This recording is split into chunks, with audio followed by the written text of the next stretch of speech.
राधा कृष्ण दमानी। कौन है राधा कृष्ण दमानी? दलाल स्ट्रीट से डी मार्ट भारत के दूसरे सबसे अमीर आदमी बने ये पिछले साल, मुकेश अंबानी के जस्ट पीछे। वैसे आजकल तो ये चौथे सबसे अमीर इंसान है भारत देश के। वॉरेन बफे बोलते हैं इनको इंडिया का। नमस्कार, मैं Vivek Bindra, founder and CEO बड़ा बिजनेस.com। आजकल यूट्यूब पे बहुत फोकस कर रहा हूं। एक से बढ़कर एक पावरफुल केस स्टडी दिए पिछले दिनों में हमने आपको। वाजपेयी, रतन टाटा, सरदार पटेल, बॉलीवुड, स्टीव जॉब, सुभाष चंद्र बोस, अब्दुल कलाम, सारे वीडियोस आपने बहुत पसंद किए। मजबूरी का नाम महात्मा गांधी आपने कमेंट बॉक्स में बोला था ना, उसमें तो मैं जरूर बनाऊंगा। इसके अलावा क्या देखना चाहते हैं? मैकडॉनल्ड्स पे या मारवाड़ी इतने अमीर कैसे बने? सचिन तेंदुलकर के बारे में जानना चाहते हैं? सिंगापुर छोटा सा इतना शक्तिशाली? मैरी कॉम, वुमेन्स डे, कई टॉपिक्स पे मैं करना चाहता हूं बात। आपको आज करेंगे राधा कृष्ण दमानी। 1954 में आपका जन्म हुआ। आपके पिता शिव किशन जी दमानी। आप एक बिलियनियर बिजनेसमैन बने। वैसे शुरू में आप इन्वेस्टर थे और अभी founder of D mart. D mart ऐसे स्टोर हैं जैसे बिग बाजार होते हैं, उनसे भी बड़े स्टोर्स हैं डी मार्ट। मारवाड़ी परिवार में जन्म लिया, बहुत गरीब परिवार में थे, सेल्फ मेड बिलियनियर। दलाल स्ट्रीट में आपके पिता काम करते थे और बाद में आप इन्वेस्टर बने। शुरू में तो आप भी स्टॉक ब्रोकर थे। अब राधा कृष्ण दमानी जो स्टॉक ब्रोकर थे, ये सीख गए थे, जान गए थे कि स्टॉक ब्रोकर बन के तो बहुत पैसा नहीं कमाऊंगा, अपना पैसा लगाना पड़ेगा, इन्वेस्टर बनूंगा तभी कमाऊंगा आगे चल के। इनफैक्ट राकेश झुनझुनवाला भी इनको अपना गुरु मानते थे। राकेश झुनझुनवाला के बारे में आप सब जानते ही हैं। Who do you count among your mentors in the market? Mentor is only one, Mr. Radhakrishnan, because primarily I have learned trading from him. Founder and chairman, चौथे सबसे अमीर आदमी, अंबानी, अडानी और शिवनाडर के बाद केवल व्हाइट शर्ट, व्हाइट पजामे में रहना, सिंपल जीवन जीना, मिस्टर व्हाइट के नाम से पहचाने जाते हैं। किसी पब्लिक गैदरिंग में नहीं मिलते। कितना भी यूट्यूब पे आप इनके वीडियो ढूंढ के मुझे दिखाओ, नहीं मिलेगा आपको। इनका एक भी वीडियो नहीं मिलेगा। किसी को इंटरव्यू नहीं देते, किसी से मिलते नहीं है, अकेले चुपचाप रहते हैं, शांति से जीवन बिताते हैं। पब्लिक और मीडिया से तो बहुत दूर रहते हैं। एक ही बार इनको देखा गया था पब्लिक में, जब राकेश झुनझुनवाला का 50वां जन्मदिन था। लोगों को पता नहीं है ना डी मार्ट के बारे में, ना राधा कृष्ण दमानी के बारे में। इतने बड़े कैसे बन गए अचानक, इतने चुपचाप? पहले मोटा मोटा समझ लेते हैं, फिर आपको 8 स्ट्रैटेजी दूंगा। मोटा मोटा यह है कि माल बहुत सस्ता बेचते हैं। इतना सस्ता बेच दो कि बहुत ज्यादा कस्टमर आ जाए। इतना सस्ता कि सस्ते के चक्कर में बहुत कस्टमर आ गया। जब बहुत कस्टमर आ गए तो बहुत माल बिक गया। जब बहुत माल फटाफट बिक गया तो बहुत कैश आ गया वापस। जब बहुत कैश आया तो फिर बल्क में खरीदो, क्योंकि बल्क में लोगे ना तो सामने वाला आपको सस्ता देगा। 1 किलो माल का रेट अलग होता है और 1000 किलो माल का रेट अलग होता है। माल सस्ता मिला। जब माल बहुत सस्ता मिला तो सस्ता मिला तो फिर दोबारा सस्ता बेच देंगे। दोबारा सस्ता बेचे तो मतलब इतना डिस्काउंट, कस्टमर बोले भैया इतना डिस्काउंट, फिर कस्टमर फिर से बहुत ज्यादा आया, फिर वही हुआ ना, बहुत ज्यादा बिक गया और बहुत सस्ते में मिल गया। इसी मुद्दे के चक्कर में डी मार्ट जबरदस्त होता चला गया। इसको 8 स्ट्रैटेजी में डिटेल में समझ लो। बिजनेस सीखने में इंटरेस्ट है ना, तो कैसे इतना अमीर आदमी बनता है उसको पकड़ते हैं। पहली चीज, इनके फंडामेंटल स्ट्रॉन्ग थे, क्योंकि ये इन्वेस्टर फ्रेटर्निटी से थे। किस कंपनी में पैसा लगाऊं, कौन सी कंपनी बढ़िया होती है, ये समझ चुके थे, इसीलिए इनको फायदा हुआ। स्टॉक मार्केट का जो इन्वेस्टर होता है ना, उसको एडवांटेज ये है कि जब वो बिजनेस में घुसता है तो उसकी समझ अच्छी होती है। या जो बिजनेस बहुत कर रहा हो वो स्टॉक मार्केट में घुसे, उसकी में समझ अच्छी होती है। राधा कृष्ण दमानी इन्वेस्टर होने के कारण ये जानते थे कि इन्वेस्टर्स में पॉजिटिव और हेल्दी सेंटिमेंट में कैसे बिल्ड करूंगा, उनको रिटर्न ऑन इक्विटी अच्छी कैसे दूंगा और स्ट्रैटेजिक बिजनेस मॉडल कैसे बनाऊंगा। इसीलिए डी मार्ट जो उन्होंने खोला, ये बड़ा स्ट्रैटेजिक डिसीजन था। शुरू में इन्होंने 2001 से पहले, जब डी मार्ट खोला उससे पहले 1999 में अपना बाजार की फ्रेंचाइजी ली थी और उनको उनका बिजनेस मॉडल समझ में नहीं आया तो उन्होंने कहा मार परे, छोड़ो उसको, कोई जरूरत नहीं है इसकी, बेकार, बिजनेस मॉडल ही ठीक नहीं है। इनको बिजनेस मॉडल की समझ थी। फिर ये चले गए असल में यूएस। वहां जाके वॉलमार्ट को समझ में आए डिटेल में, खूब वॉलमार्ट को सीख साख के भाई दुनिया की इतनी वैल्यूएबल रिटेल कंपनी कैसे बनी। इंडिया आए और अपनी हाइपर मार्केट चेन खोल दी, डी मार्ट। ये 2002 में उन्होंने खोली। 2002 से 2010 तक केवल 25 स्टोर और आज 200 स्टोर। ये अचानक कैसे हुआ? बाद में इतना तेज ग्रोथ कैसे लिया? 2017 में ये आईपीओ भी लेकर के आया। 1870 करोड़ का आईपीओ इतना बड़ा हिट हुआ कि 114% का प्रीमियम मिल गया और आज की डेट में तो 2 लाख करोड़ का इनका मार्केट कैप हो चुका है। फंडामेंटल जो सीखे ना, वहीं से सारी बातें। पहली बात है, धंधे का फंडामेंटल सीखो। आपको भी सीखना है। आप हमारे बोर्डलाइन नंबर पर फोन करो, हम फंडामेंटल इतना मजबूत सिखा देते हैं कि बिजनेस में आप फेलियर प्रूफ बिजनेस बिल्ड करते हो। देखिए ये क्या है, ये वही स्टॉक में इन्वेस्ट करते थे कि मैं अगर 1% भी स्टॉक खरीद रहा हूं तो ऐसे खरीद रहा हूं जैसे पूरी कंपनी खरीद रहा हूं। तो उतनी जिम्मेदारी के साथ स्टॉक खरीदते हैं। कन्विंस होगा तो बल्क में खरीदेंगे और जब स्टॉक अपनी हाइट पे पहुंच गया फटाफट बेच देंगे। इसी चक्कर में ये जब हिस्ट्री कंपनी की पढ़ते थे, कंपनी का डेटा पढ़ते थे, ऐसा नहीं है भाई इसका नाम अच्छा लग रहा है ये खरीद लो, और इस पे अमिताभ बच्चन ने डांस किया ठंडा ठंडा कूल कूल तो ये खरीद लो। नहीं नहीं नहीं, डेटा पढ़ करके उसी वही सब डेटा को उन्होंने अपनी कंपनी में डाला। भाई पीई रेशियो अच्छा होना चाहिए, पूरी एंटरप्राइज वैल्यू की इबिट्टा के साथ कंपैरिजन, या नेट मार्जिन, या रिटर्न ऑन कैपिटल एम्प्लॉयड, या ईयर ऑन ईयर ग्रोथ कैसी हो रही है, क्वार्टरली फाइनेंशियल रेशियो कैसे, ये सब चीज़ें सीख जाता है। जब आदमी फंडामेंटल सीखता है तो कंपनी की वैल्यू को करेक्टली समझ पाता है। और इसीलिए ये क्वालिटी स्टॉक को सस्ते में खरीदते थे। एक टाइम पे तो एचडीएफसी के भी ये सबसे बड़े शेयर होल्डर बन गए थे। हर्षद मेहता की तो आजकल आपने बहुत सीरीज देखी होगी।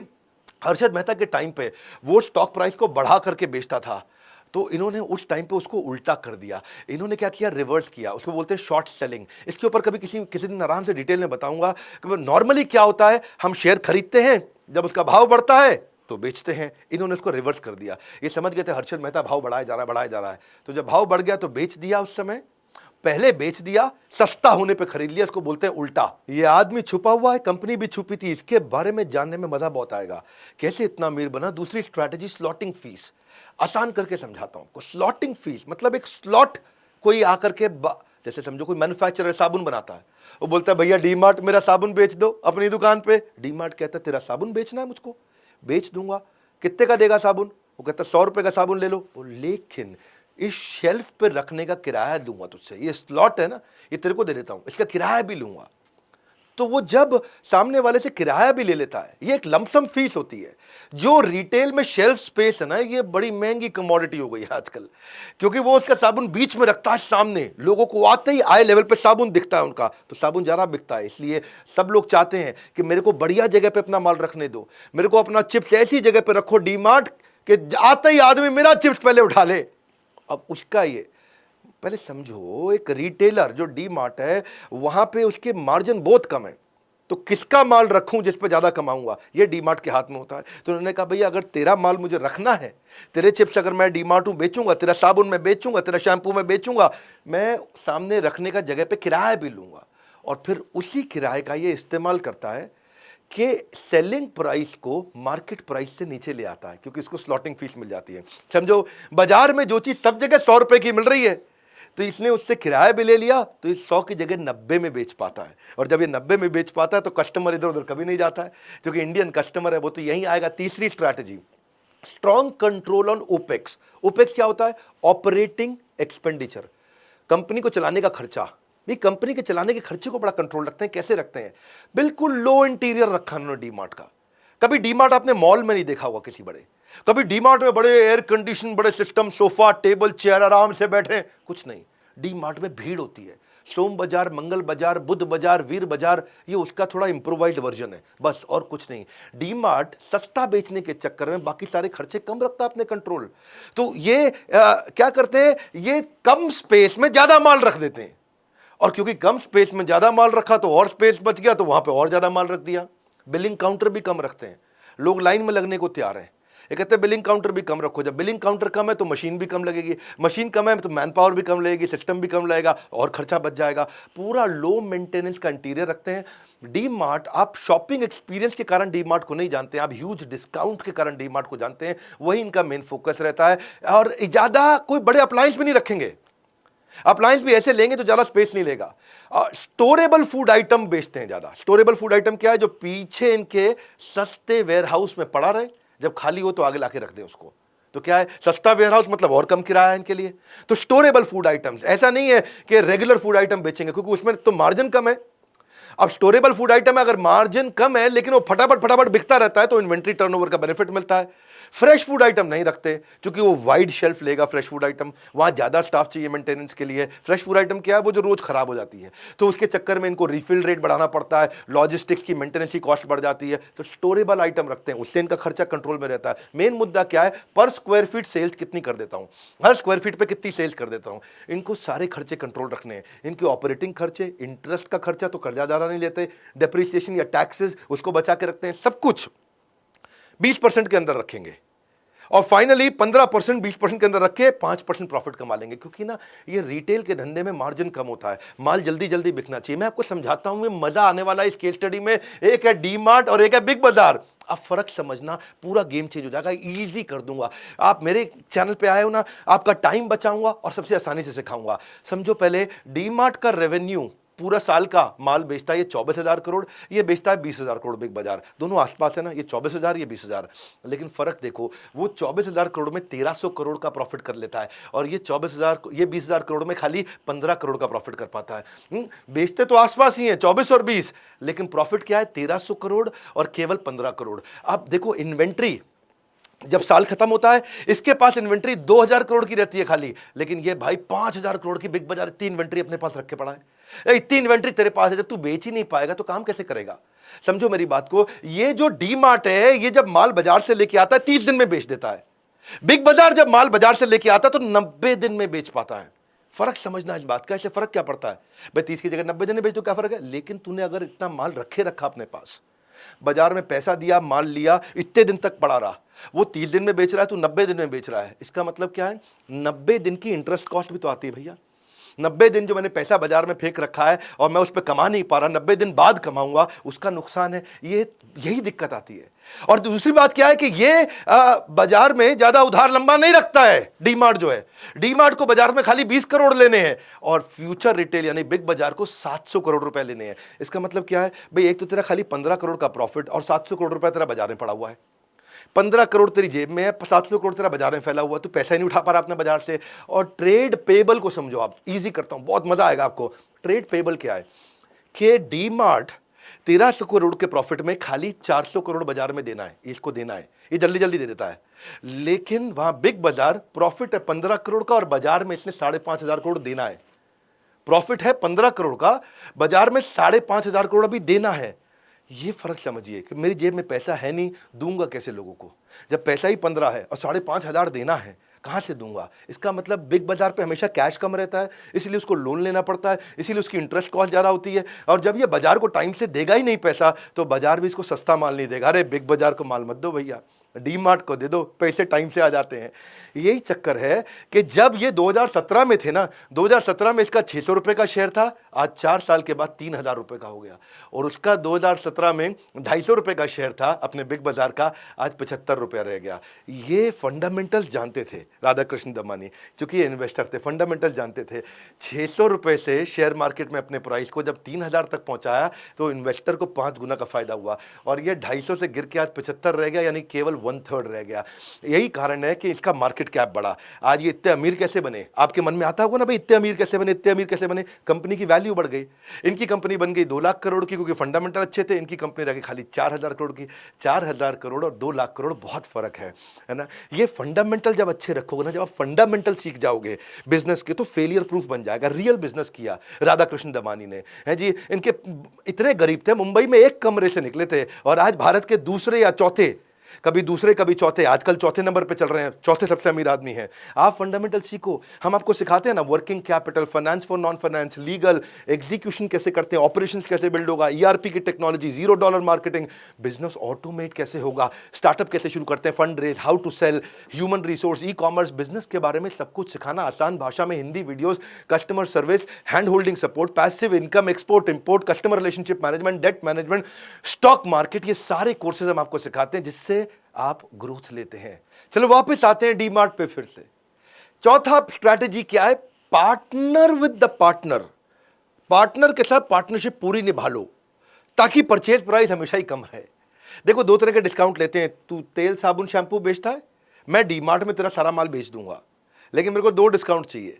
पहला डिस्काउंट क्या? तुझे पैसा जल्दी दूंगा इसलिए मुझे कैश डिस्काउंट दे दे। दूसरों से सस्ता माल चाहिए मुझको, दूसरे लोग कब पेमेंट देंगे, मैं अभी दे रहा हूं, कैश डिस्काउंट दे। और दूसरा है वॉल्यूम डिस्काउंट। वॉल्यूम डिस्काउंट क्या है? मैं ज्यादा माल खरीदता हूं इसलिए मैं ज्यादा डिस्काउंट लूंगा, है जी। बताया था ना अभी आपको, 1 किलो का रेट अलग है, 1,000 किलो का रेट अलग होता है। बेसिकली फर्क क्या है? जो डी मार्ट का क्रेडिट साइकिल है, वो डी मार्ट 7 दिन के अंदर अपने सप्लायर को पैसा दे देता है। अगर उसे आज सोमवार को मैंने सामान लिया, तुम्हारा तेल साबुन शैंपू, अगले सोमवार तक पैसा ले जाओ, कुछ 1 हफ्ता कुछ भी नहीं होता। जबकि बाकी लोग सारे के सारे, रिलायंस जैसे लोग, ये 30 दिन में पैसा वापस करते हैं। और दूसरी तरफ आप बिग बाजार को देखो, वो 90 दिन तक पैसा लटका के रखता है सामने वाले का। अब जितना भी मैन्युफैक्चरर है वो सब क्या कहता है? अरे इसको दे दो भैया डी मार्ट को, पैसा तो सुरक्षित है, फटाफट वापस आता है। और ये कैश डिस्काउंट ले लिया इन्होंने, और इससे इनकी फिर प्राइस और कम हो जाता है। प्राइस और कम होता है। मेन मुद्दा क्या है? Good product at great value. और वहीं से सारी फायदा होता है, क्योंकि देखो इन्होंने वैल्यू रिश्ता बना लिया सप्लायर के साथ में। जब रिश्ता बन गया सप्लायर के साथ में, ये शुरू से ही अपना बाजार के टाइम से रिश्ता बनाना जानते थे, क्योंकि ये जानते हैं भैया अगर इससे रिश्ता नहीं बनाऊंगा सप्लायर से तो ये टाइम से माल नहीं देगा और फिर खर्चा भी मेरा बढ़ जाएगा, कॉस्ट भी बढ़ जाएगा। पर इसी चक्कर में जब मैन्युफैक्चरर से सीधा रिश्ता बन गया तो मिडिलमैन भी खत्म हो गया, क्योंकि सीधा मैन्युफैक्चरर से माल लिया। अब जब सीधा मैन्युफैक्चरर से माल लिया तो डिस्ट्रीब्यूटर की कॉस्ट भी बच गई, होलसेलर की कॉस्ट भी बच गई, सीधा मैन्युफैक्चरर से रिटेलर, दोनों कॉस्ट बचने से मैन्युफैक्चरर को भी तो फायदा है, उसको अब होलसेलर को कमीशन नहीं देना, डिस्ट्रीब्यूटर को कमीशन नहीं देना, उसको भी फायदा हो गया। क्विकली पांचवी स्ट्रैटेजी, इस पांचवी स्ट्रैटेजी क्या है? स्पोरैडिक स्पाइक, अचानक बहुत ज्यादा सेल, या सस्टेन्ड सक्सेस, लगातार सेल्स।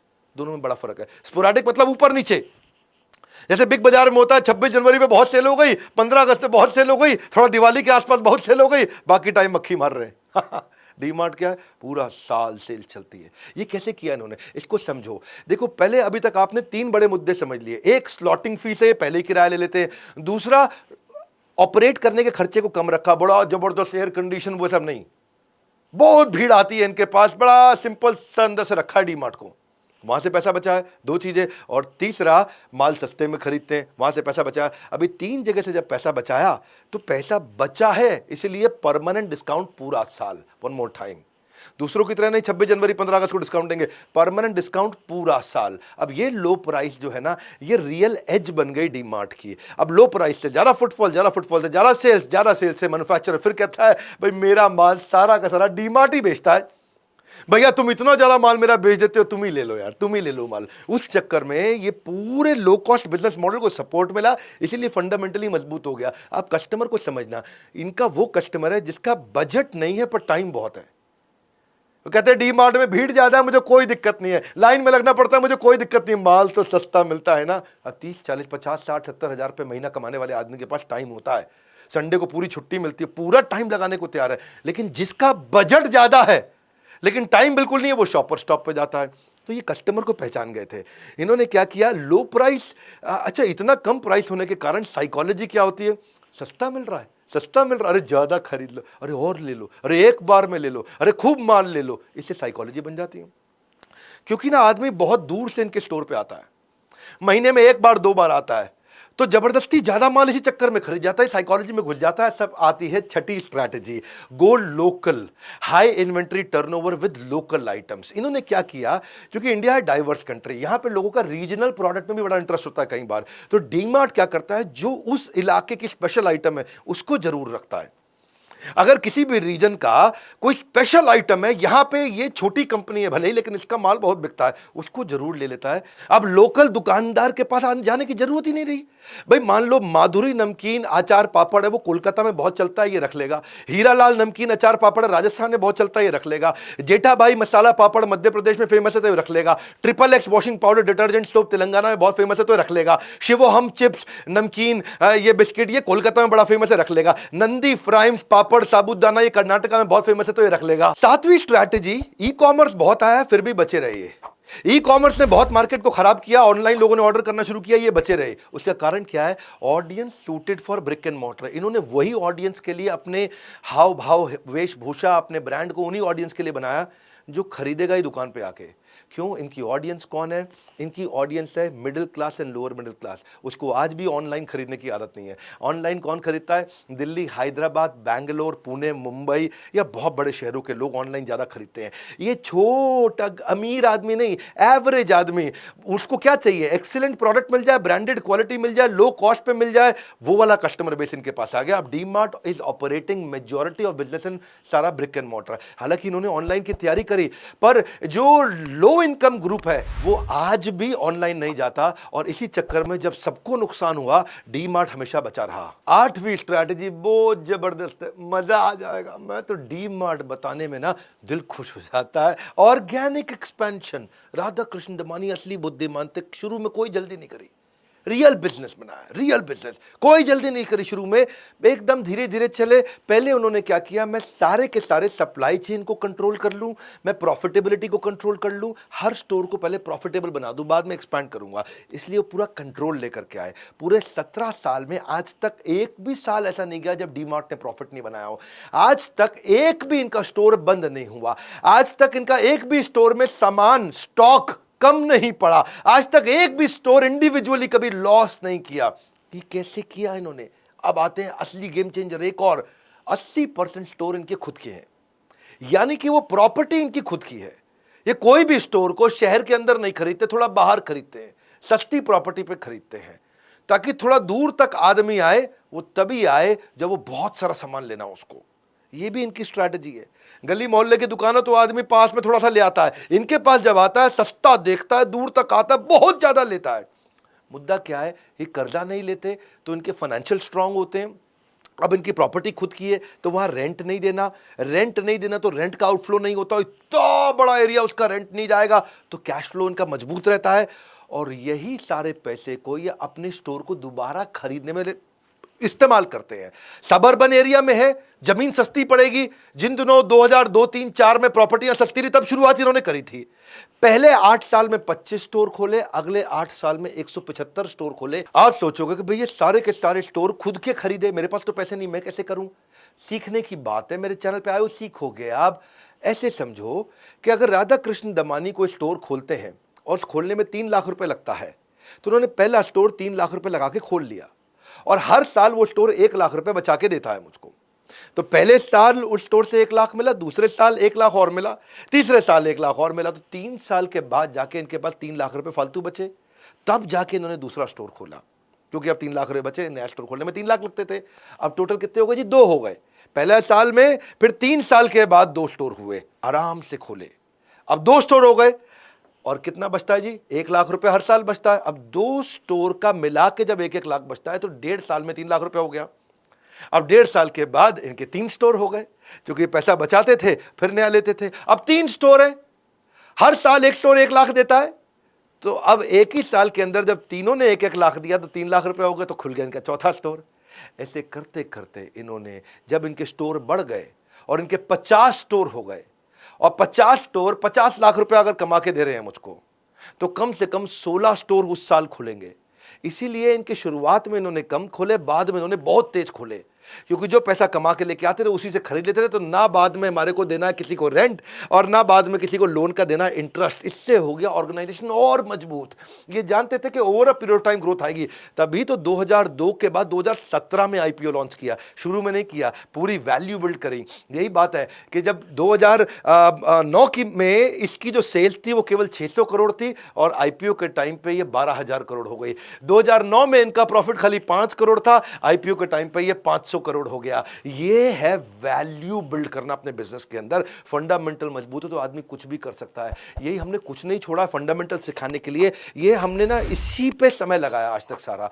क्यों हम इतने बढ़िया बढ़िया केस स्टडी देते हैं। इनको अगर डिटेल में सीखना चाहते हो, brand management, family run business, process develop कैसे करोगे, डिजिटल कैसे जाओगे, बिजनेस आइडियाज कैसे बिल्ड करोगे, ऑनलाइन रेपुटेशन कैसे तैयार करोगे, बिजनेस को ऑटोमेट कैसे करोगे, रिटेल मैनेजमेंट, इंटेलेक्चुअल प्रॉपर्टी, हमने स्टेप बाय स्टेप जाते हुए हजारों वीडियोस के साथ, फ्रेमवर्क के साथ, रीडिंग मटेरियल के साथ सीरियस आदमी के लिए अमृत बना दिया। बोर्ड लाइन नंबर है आपके लिए 9810544443। फोन करिए, पता करिए। एक बात बताऊं, इस वीडियो को जरूर शेयर करिएगा सबको, और नीचे कमेंट बॉक्स, मेरा आपका रिश्ता है इस कमेंट बॉक्स में। अब तो मैं वही वीडियोस बनाता हूं जो आप मुझे बताते हैं बनाने के लिए। रियल वैल्यू क्रिएट कर रहे हैं आपके लिए। मैंने कसम खाई आपका टाइम बचा करके राइट वैल्यू दूंगा आपको, कंटेंट की ऐसा दूंगा जो कहीं नहीं मिलेगा। Animated, super solid, super fast. हमारे साथ जुड़े रहने के लिए, इस वीडियो को सोच के कौन से दोस्त को काम आएगा शेयर करने के लिए लाइक इसलिए करिए क्योंकि फ्री में भी तो इतना कंटेंट देते हैं, उत्साह बढ़ता है।